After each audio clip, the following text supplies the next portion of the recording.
he has made no attempt to reconciliate between different political factions. He has literally freed the terrorists who were convicted of terrorism-related charges, rapists who were convicted by criminal courts. So if they perform their duties, then election should not be a problem. It would be a free and fair election. But the police administration is very weak. The government is also weak. Election Commission is trying their best. It all depends on the armed forces and other law enforcing agencies to conduct the elections in a free and fair manner. Bangladesh was an emerging economy, a stable country with religious harmony amongst all the ethnic and religious groups. It was seen as a model case for development across the world. What has now become of Bangladesh is basically that it is going back to how the Western diplomat, US diplomat Henry Kissinger once said that Bangladesh could be a basket case, a bottomless basket case. It seems like those who are in charge are trying to turn Bangladesh into what it used to be in the 80s and the 90s, an aid-dependent, unstable country with instability across the country, deep-rooted, very difficult socioeconomic circumstance, widespread poverty. So this is how it was in the 80s and the 90s. So for the last 15 months, Mr. Yunus's interim government has turned the country into how it used to be. He has made no attempt to reconciliate between different political factions. He has literally freed the terrorists who were convicted of terrorism-related charges, rapists who were convicted by criminal courts. I'm not talking about the political dissidents or politically charged individuals. We can discuss about them later, about the charges they were convicted from. But the country is in the hands of a small group of criminal masterminds. He himself claimed that it was part of his meticulous design that has toppled the government.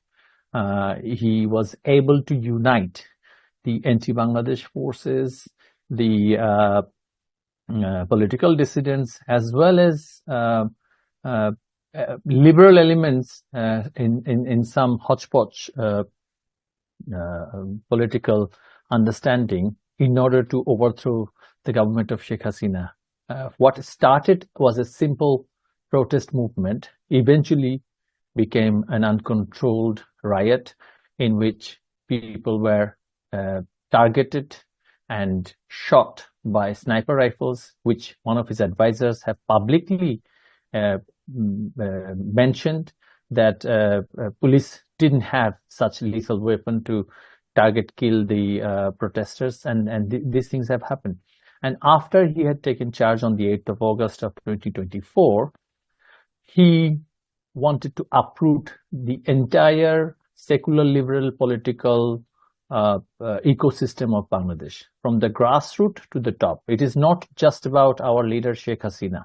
It is also about the liberal elements of our society, such as musicians, for example, or actresses, Sufi shrines who have been known to be very liberal in their practice of religion Islam, ethnic minorities from Chittagong hill tracts to the plain lands, and most importantly, the religious minorities, our Hindu community, the Buddhist community, as well as the Christian community. So they feel vulnerable in their own country now. The way he wanted to portray it as that it is just a purge against Awami League, which he never denied, because he wanted to purge the party itself. Although, I mean, if you were to hypothetically consider that somehow responsible for certain things, certain allegations, but it was the people in government that you could just try and see what they have done, but not the activists, not the average grassroots level activists. They had no say in how the government was running. So he had arrested hundreds of thousands of our activists, journalists, professionals, and put them in jail without trial for the last 16 months. So the whole of the country has now become a jail. The interim government led by Professor Muhammad Yunus is a very weak government. Professor Yunus is a well-known global personality, respected by the people of Bangladesh, but the people he has chosen as members of the caretaker administration, they have no experience of running any administration. They were connected with some NGOs, and all they know is to run NGOs. Running the country is too much for them. Were so much corrupt, and they were dislodged by the people, and they don't have the moral courage to face the people. So internal law and order situation is very bad. Only hope of having a free and fair election can be achieved if the army supports the government fully from their heart. So a lot depends on the performance of the army. If they are serious, they have been given magisterial power already. So if they perform their duties, then election should not be a problem. It would be a free and fair election. But the police administration is very weak. The government is also weak. Election Commission is trying their best. It all depends on the armed forces and other law enforcing agencies to conduct the elections in a free and fair manner. Recently, before election, there are political debate over the referendum issues and other issues,